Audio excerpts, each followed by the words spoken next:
Scenes of violence and chaos not far from the Israeli Knesset, the country's parliament and the political heart of West Jerusalem. And where the highly controversial bill was passed, part of a larger packet of a proposed judicial overhaul by Israel's Prime Minister Benjamin Netanyahu and its far-right coalition. My mind is incapable of comprehending anything like that. My heart and my soul are dreading and scared, and I don't know what to do. As the bill passed amidst protests in the Knesset, it also led to a show of force on the streets. Tens of thousands of protesters raised their voices. Some blocked major highways. Many were met with water cannons, skunk water and multiple arrests by security forces. Protesters are calling it the end of democracy.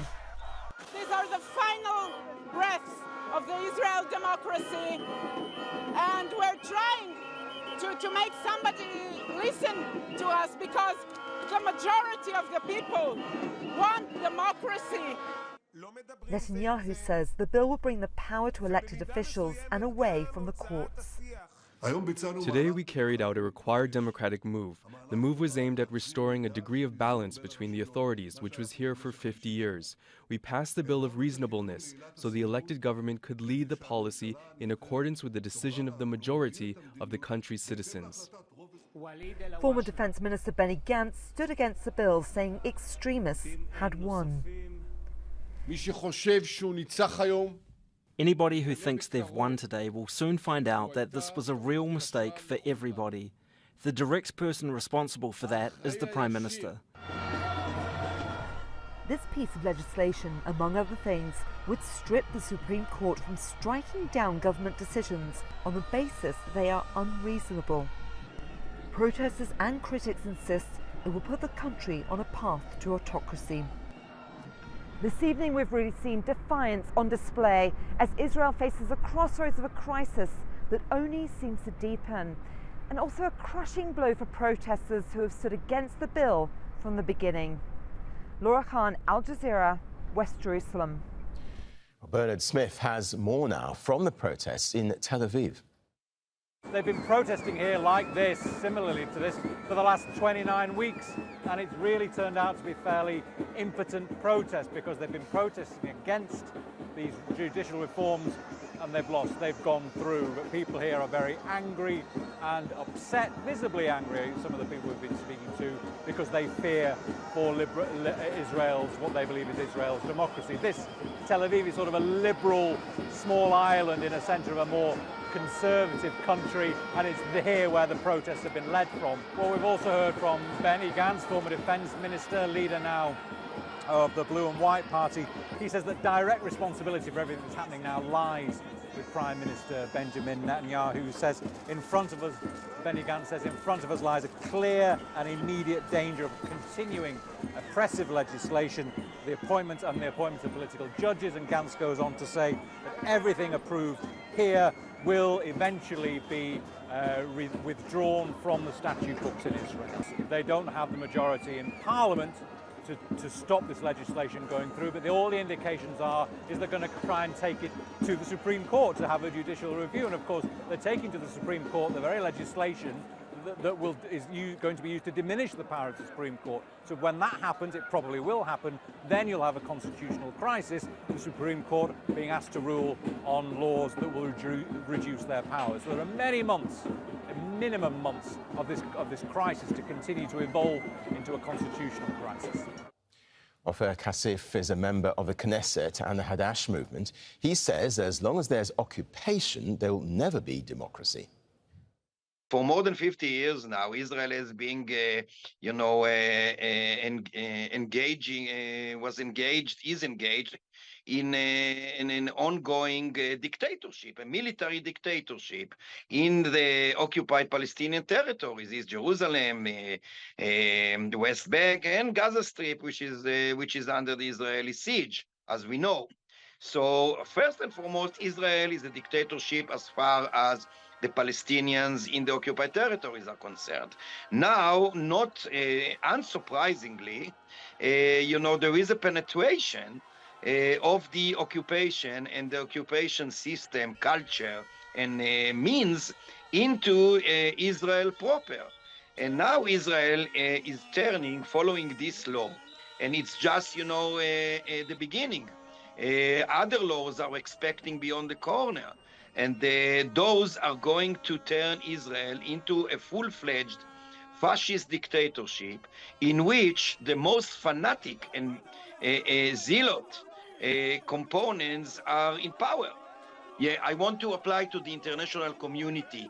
It's your responsibility to put a pressure on the Israeli fascist government. It's up to you to stop the madness, because eventually it's not only the Palestinians and we in Israel who are going to pay the price, but the region and the whole world is going to pay the price. It's up to you to stop them. Stop them. Remember what happened in Europe 19 years ago? We are not too far from there. Stop it. Well, the US described the passing of the judicial bill as unfortunate. Mike Hanna has more now from the White House. In recent days, the Biden administration has expressed deep concern about this legislation.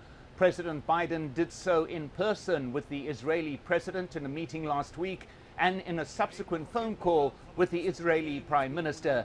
Now that the first part of this legislation has been passed, the White House has issued a statement saying it regrets that this was done without consensus, saying that consensus is needed to make effective changes within a democracy.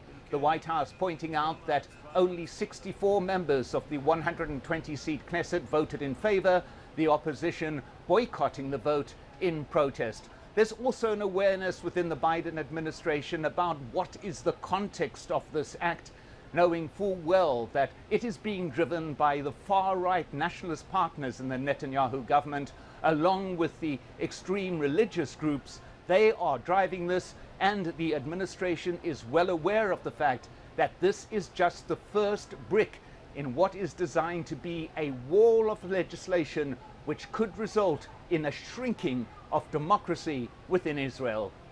Mike Hanna, Al Jazeera at the White House. Well, David Mednikov is an associate professor of Middle East Studies and Public Policy at the University of Massachusetts Amherst. He joins us from there now. Welcome to the programme. In your view, then, just how big an internal crisis is this for Israel? How pivotal a moment? This is a major moment. This could be the beginning of the biggest turning point in Israeli politics since 1967, which we all know was the beginning of the occupation of the West Bank and Gaza Strip. The level of internal conflict among coastal, more secularized elite Israelis and the right-wing nationalists and ultra-Orthodox who are aligned with Netanyahu is very, very deep.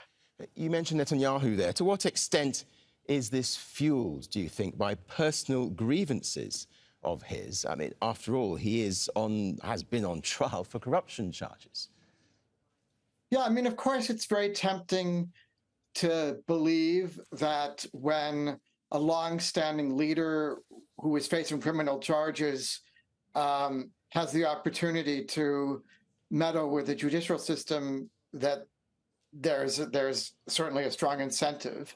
I think more to the point, Netanyahu follows what political scientists like myself think about as the authoritarian playbook. And that's where democratically elected leaders use various tactics to erode the checks on their power and move their country away from democracy. I think this is something he's been doing for a while with right-wing nationalism, and certainly these reforms make it much more likely that he and his government will have a lot of power, including to quash his own prosecutions. And the bigger picture then, how will all this be viewed by those who support Israel internationally? How uncomfortable will this be for them?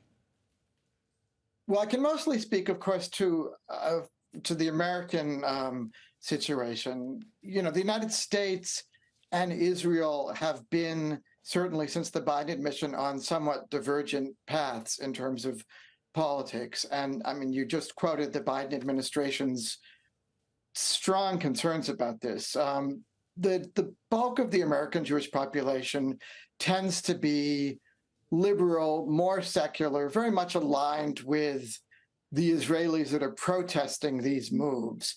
And younger American Jews and younger Americans more generally are really questioning the conditions that Palestinians have lived under for a long time. And so, in the United States and elsewhere, I think what we see are genuinely progressing forces that don't see things the way the Netanyahu administration does, and even more directly are aghast at these types of reforms.